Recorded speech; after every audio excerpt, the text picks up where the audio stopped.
Oke, assalamualaikum warahmatullahi wabarakatuh. Terima kasih banyak sudah hadir kembali di channel saya, tentunya dengan informasi yang cukup menarik dan semoga bisa menginspirasi Anda dan bisa memberikan Anda sedikit manfaat.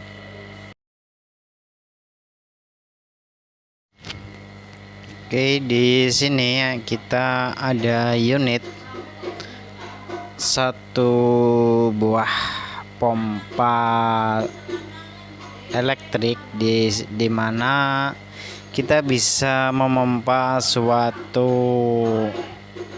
benda, contoh dari roda sepeda motor ataupun mobil dan bola ataupun lainnya. Oke, untuk operasi pada alat ini dia menggunakan tegangan 12 volt 10 ampere ya, karena kemungkinan dinamo di dalamnya itu besar dan untuk power supply-nya itu dia cukup gede juga ya.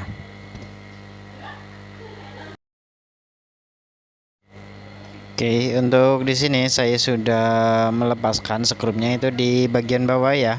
Mohon maaf videonya saya potong karena tadi pengambilan gambarnya juga agak sedikit redup.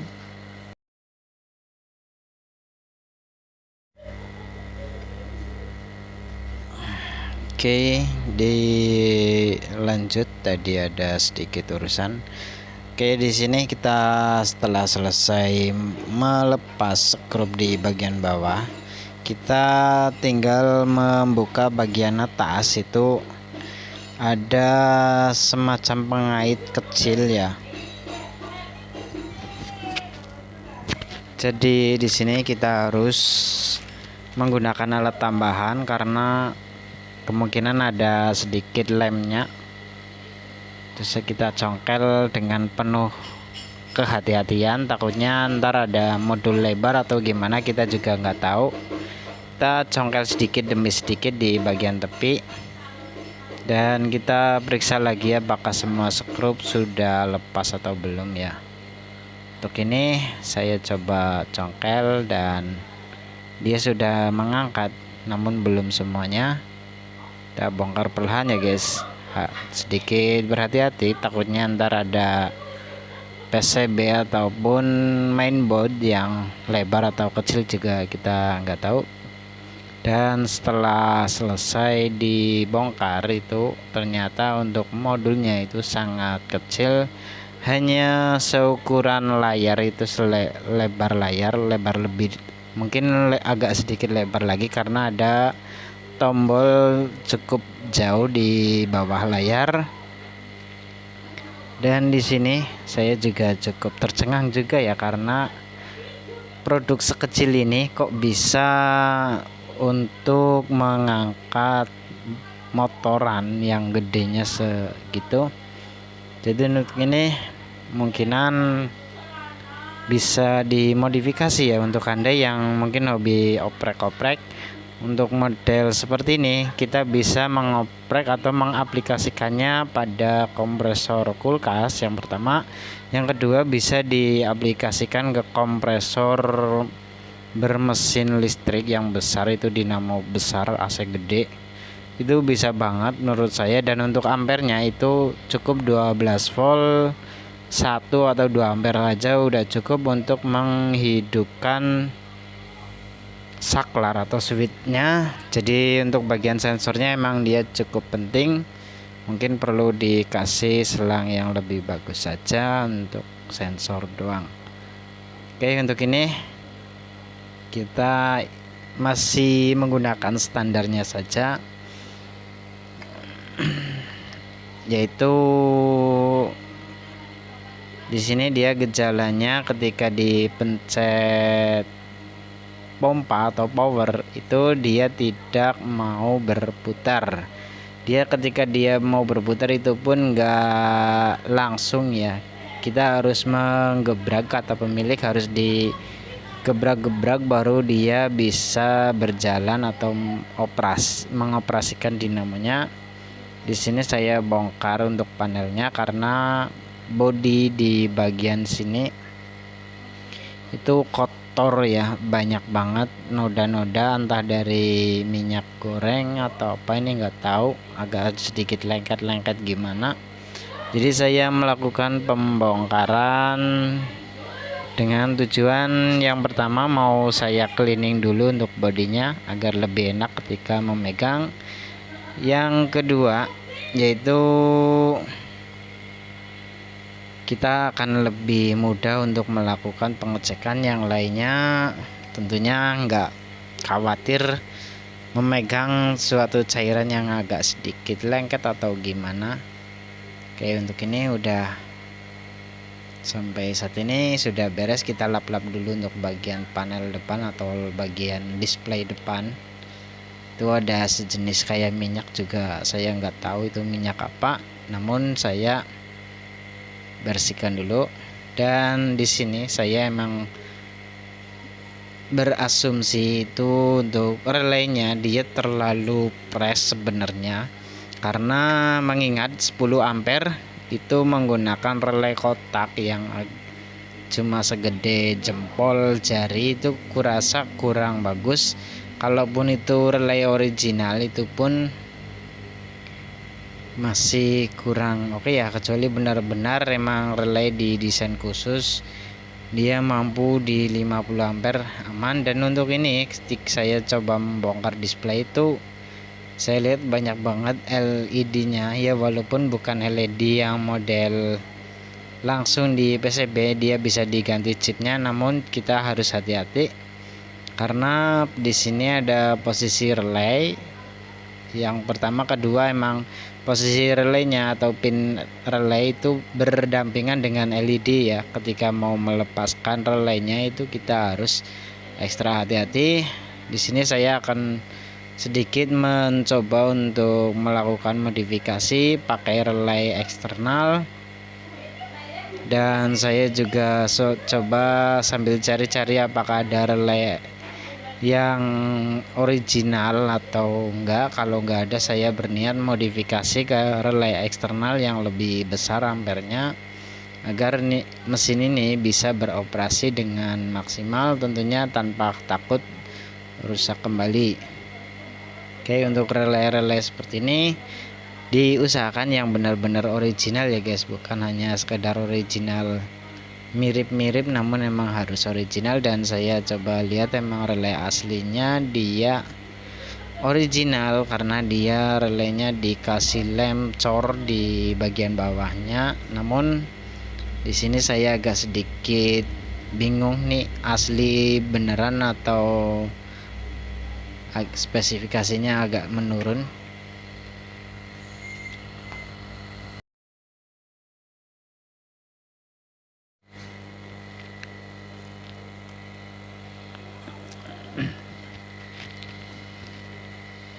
Oke, kita sedang menyolder di ini. Saya cari relay eksternal dulu yang modelnya berbeda, dan saya emang berniat mau pakai relay eksternal saja atau gimana ya, mengingat karena ruangan di dalam box itu cukup lebar. Saya mau coba ke relay eksternal dulu apakah nyaman atau tidak, atau relaynya kita gunakan untuk yang lainnya, karena ini ada satu lagi unit masuk. Kita akan bahas di next video. Dan untuk video kali ini kita masih membahas tentang pompa elektrik. Dan untuk ini, bagi Anda yang mempunyai pompa elektrik, bisa banget dimodifikasi bila Anda ingin memodifikasinya untuk sebuah rangkaian apa. Dan ketika Anda bingung, bisa kirimkan pompa elektrik Anda yang modelnya kurang lebih seperti ini, kirimkan ke saya, minta di requestkan pakai model jack listrik ataupun lainnya yang langsung ke luar, tinggal colok ke contoh dari kompresor kulkas ataupun lainnya, silakan request saja, nanti kita bikinkan. Dan oke, untuk ini saya juga mencoba melepaskan dulu.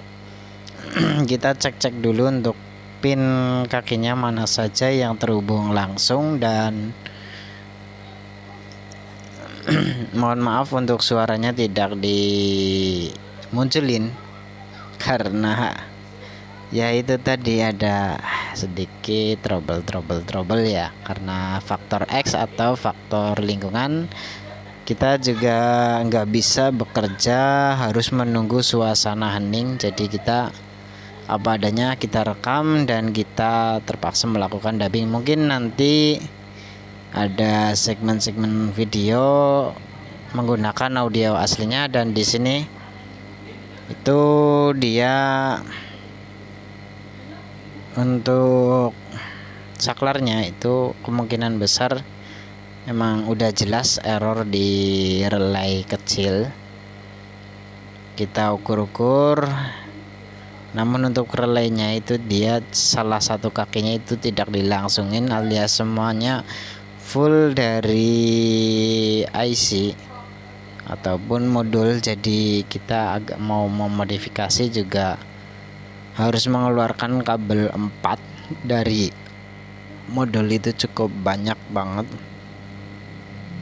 dan kita nggak bisa menggunakan 4 kabel banyak di instalasi di luar modul. Itu kurasa agak ribet juga, takutnya ntar ya pemilik membongkar dan kaget. Namun untuk ketahanan ini lebih tahan, memang lebih tahan ini sih ya. Namun bila ada relay original, kita gunakan relay original yang benar-benar kualitas bagus ya kita gunakan. Bila tidak ada ya terpaksa kita pakai relay eksternal saja. Oke, di sini saya agak sedikit mengatur ya untuk video ini. Kita skip saja.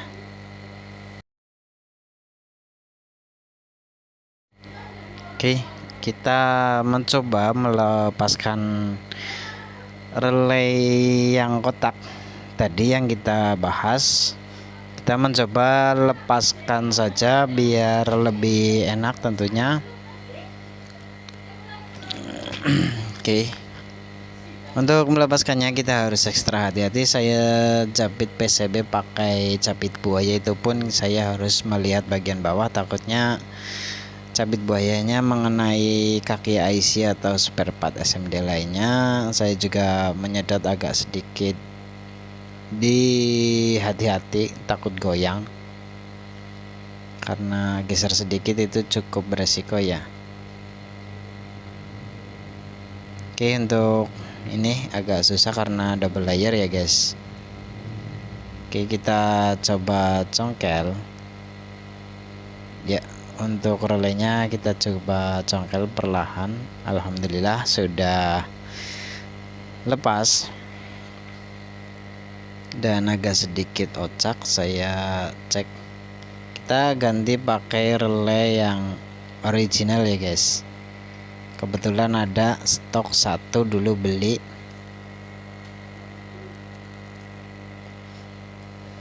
Bisa dilihat ya, untuk relay original itu di bagian bawah dia ada sejenis karet cor, dan biasanya ada label coilnya dan mereknya itu ada. Kebetulan saya ada satu bener-bener original, masih baru. Kita pasang saja. Dari tipenya itu sama, di bawahnya yaitu SS112D, kemungkinan besar sama persis. Dan kita pasang, itu salah satu jari saya itu menekan bagian bawah agar relay tidak jatuh saat penyolderannya guys. Oke, kita solder dengan hati-hati. Setelah selesai kita lepaskan dari capit buaya, takut bikin konslet. Dan di sini saya akan mencoba ke dalam kondisi masih terbuka, apakah benar-benar real sudah aktif atau sudah normal atau belum.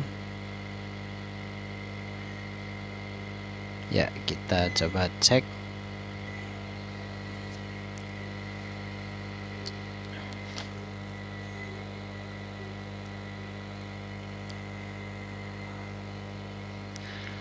Oke, kita perhatikan ya untuk di sini. Terlihat nggak ya? Saya kayaknya agak sedikit kelupaan nggak menunjukin ke kamera posisi dinamonya, atau saya tunjukin ya, agak sedikit. Nah, ya. Bisa Anda lihat di sini ada bayangan hitam itu baling-baling, dia berputar, jet berhenti ya. Udah bagus, saya kelupaan nggak video kan, kita terlalu fokus memperbaiki ya guys.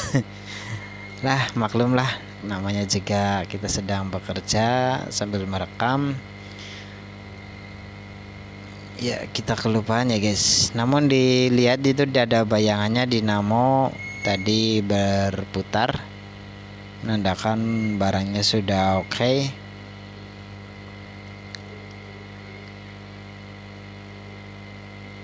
Kita coba pasang display depan.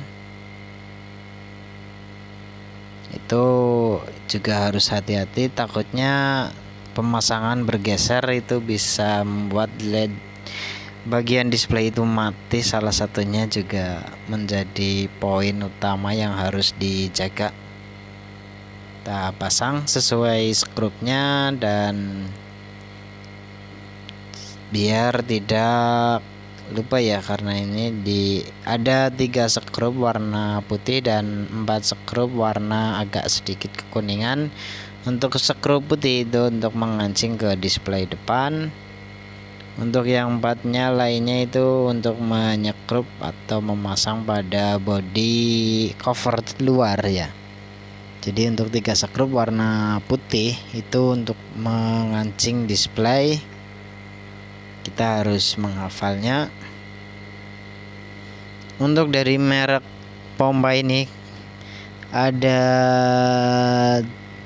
Jumai apa ini, apa 7 Omai 7 Omai apa 7 Jumai apa Zomai. Itu ada depannya angka 7, terus di belakangnya ada Omai. Itu untuk merek pompa elektrik seperti ini, dan menurut pandangan saya ini bagus banget bila dimodifikasi sesuai dengan keperluan kita ya, entah itu pakai kompresor elektrik yang besar bisa sampai 1000 watt bisa.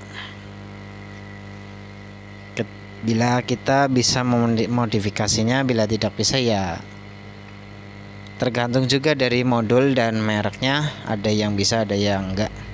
Namun kebanyakan bisa sih, cuma butuh modifikasi ekstra. Tentunya kalau modifikasi biasanya ada resiko ya, tanggung sendiri. Namun kurasa aman-aman saja selama panel itu masih tertutup oleh plastik. Kita mengoperasikannya cukup bisa, ada istilahnya pengaman entah dari tombol karet ataupun bodi plastik, jadi aman-aman saja. Oke, ini kita mau pasang cover depan. Karena kita habis cuci, kita harus keringkan dulu pakai hair dryer. Kita keringkan dulu sampai benar-benar kering, takutnya kalau basah sedikit itu bisa bikin modul error atau yang lainnya ya guys. Kita agak sedikit santai untuk mengeringkan bagian panel depan.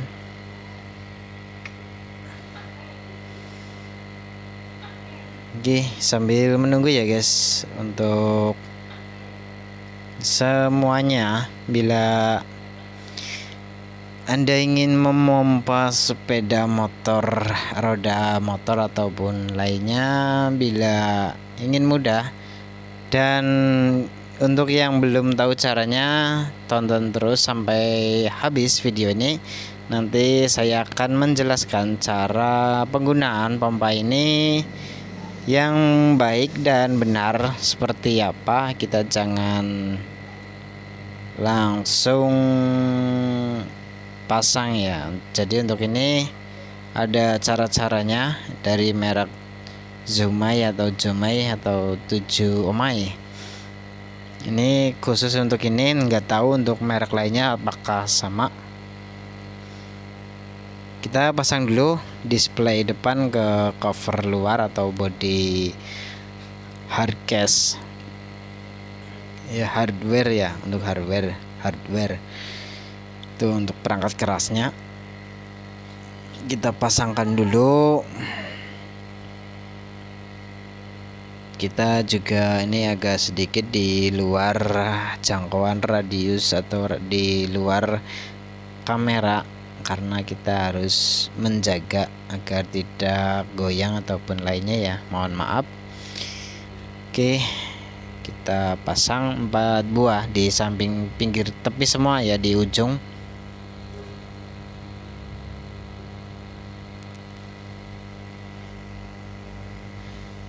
Jangan lupa ngopi ya guys, biar Anda lebih semangat lagi dalam menimba ilmu ataupun mempelajari semua jenis elektronik, dari hal yang sepele sampai tingkat menengah.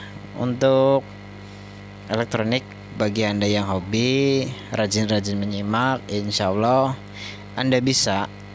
Dan Anda juga harus menerapkan SOP, di mana standar operasional pekerjaan atau standar operasi, apa ya istilahnya dalam SOP lah, intinya sudah standar operasional pekerjaan atau apa, itu Anda wajib menerapkan untuk diri Anda sendiri, bukan dari saya tapi dari diri Anda sendiri.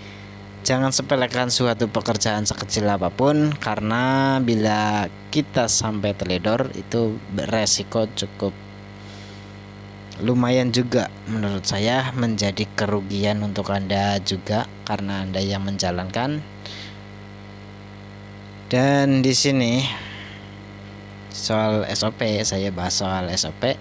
Emang saya di bawah seharusnya emang pakai alas karpet. Namun di sini saya selalu memperhatikan kabel-kabel yang terbentang di lantai. Saya juga selalu memeriksa apakah semua kabelnya ada yang lecet ataupun yang lainnya. Kita selalu menjaga-jaga ya guys, biar tidak terjadi tersengat. Seharusnya standar kerja itu di bawah kaki kita harus menggunakan karpet.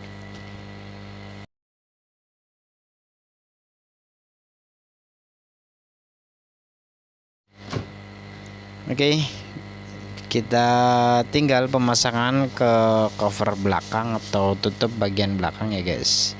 Untuk bagian depan kita sudah oke, kita udah pasang. Nanti kita akan tunjukkan penggunaannya atau ininya ya. Untuk pemasangan belakang itu kita wajib banget memasukkan dulu untuk selangnya. Yang kedua, emang kabelnya itu penting banget biar tidak terjepit ya. Untuk kabelnya cukup panjang, mau saya potong takut orangnya bertanya, jadi saya apa adanya saja. Mungkin nanti saya bilang atau gimana, dipotong gimana, selebihnya masuk saya. Ya, tapi jangan deh guys, takutnya orangnya mau pakai buat di mobil. Oke, kita pasang ya. Kita perhatikan lagi, karena letak posisi dinamo itu harus pas. Di dalamnya itu ada karet penyangga model L, itu harus tepat sasaran, karena posisi baling-baling dinamo itu sangat presisi. Salah sedikit saja bisa menghantam modul yang pertama, yang kedua bodi menghantam bodi luar, bisa mengeluarkan bunyi yang tidak enak tentunya. Dan saya pasang sama di luar video karena agak kesusahan. Setelah selesai menatanya, saya taruhkan lagi di meja untuk disimak bersama-sama. Oke, untuk skrupnya jangan lupa untuk yang lain, bila melepas skrup itu diwajibkan dipisah. Apabila mau ditinggalkan itu dimasukkan kantong plastik, dan kantong plastiknya diisolasikan ke body unit agar nanti ketika mau memasang itu kita tidak kerepotan mencari skrup ataupun spare part pendukung lainnya. Yang aksesoris lainnya itu yang kecil-kecil wajib banget ditempelin di body unit ya guys, karena takutnya ketika Anda membongkar Anda tiba-tiba ada acara lainnya, Anda diwajibkan banget menyempatkan waktu setidaknya 1-5 menit memasukkannya di dalam suatu plastik bening, jangan plastik hitam, plastik bening, agar terlihat selalu isinya seperti apa. Dan Anda wajib banget memasukkannya di plastik bening, Anda tempelkan di body unit ataupun di dalam body unit yang kiranya tidak mudah jatuh, tidak mudah hilang, dan yang lainnya. Oke, kita proses pemasangan baut. Kita harus menggunakan sistem silang agar rata kanan kiri depan belakang ya guys. Itu jangan langsung main kencang, namun asal udah pegangan silang terus kita kencangkan perlahan satu persatu. Oke, untuk ini sudah selesai, kita tinggal mencoba. Kita mencoba untuk unitnya. Di sini saya gunakan kantong plastik sebagai bahan demonstrasi saja agar bisa terlihat bahwa alat ini sudah benar-benar bekerja ya.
Mantap guys. Aceh.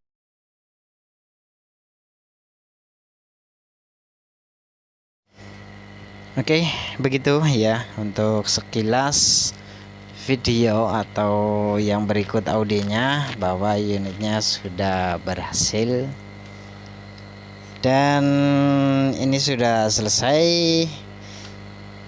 Yang selanjutnya yaitu kita akan menunjukkan untuk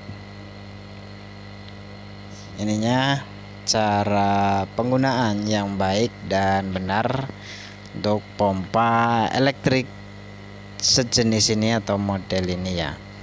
Oke, disimak baik-baik ya cara penjelasannya karena kita juga nggak cukup banyak waktu.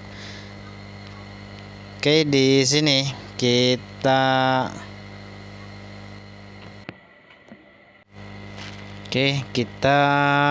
menggunakannya itu, yang pertama kita harus jangan memasang dulu pada roda. Namun di sini namanya juga pompa elektrik, dia otomatis akan membaca sendiri dan kita tetapkan dulu untuk tekanannya yang akan kita gunakan di berapa, itu wajib banget ya guys. Contoh di sini saya mau mencoba di 20 PSI. Tuh kita jangan langsung memasang, namun kita harus menghidupkan dulu. Kita harus menunggu display di depan itu 00 dulu, baru kita pasangkan ke roda ya. Jangan langsung dipasang dulu baru kita pencet tombol, itu salah. Namun di sini kita harus hidupkan dulu, karena biasanya itu untuk mengenolkan dulu untuk pompanya. Biasanya ada yang pembacanya error, keluar tekanan dulu di sekian PSI, namun ternyata ketika kita pencet langsung on, kita sudah nempel di roda, itu otomatis rodanya akan meledak karena dia belum mengenolkan dulu untuk sistemnya. Jadi biarkan dulu dia menyala 1 atau sampai 3 detik sampai dia menunjukkan angka di display depan 00 yang menandakan dia sudah siap untuk melakukan pompa. Baru kita langsung pasangkan ke roda sepeda motor atau roda sepeda biasa ataupun yang lainnya yang akan kita gunakan atau kita pompa sesuai yang kita inginkan. Bila langsung dipasang itu otomatis pompa langsung menekan semaksimal mungkin ya, emang ada batasannya sampai 100 PSI, namun untuk di sini untuk roda ya cukup berbahaya banget ya. Itu cara penggunaan pompa elektrik, dan semoga bisa dipahami. Jangan dipasang dulu, namun kita atur dulu untuk tekanannya. Setelah diatur, kita hidupkan dulu untuk pompanya, nunggu sampai 1, 2 atau 3 detik agar dia zero sendiri atau mengenolkan program yang akan dipompa. Atau di sini dia menunjukkan angka 00, baru kita langsung pasangkan di rodanya atau di lubang pompanya. Otomatis untuk sekian PSI dia akan berhenti sendiri. Jadi cara ini lebih aman, lebih safety, dan tentunya sudah dipastikan tidak over tekanan ataupun lainnya, karena dari digitalnya dia sudah 0 sendiri. Layarnya seperti ya mungkin kayak di pom bensin itu kebanyakan habis pencet setar dia menunggu mesin hidup sendiri agar sistemnya 0 dulu baru dia berjalan. Oke, begitu saja dari saya, semoga bermanfaat. Jangan lupa like, komen, dan share video saya bila video ini bisa membantu Anda. Dan terima kasih. Sekian, wassalamualaikum warahmatullahi wabarakatuh.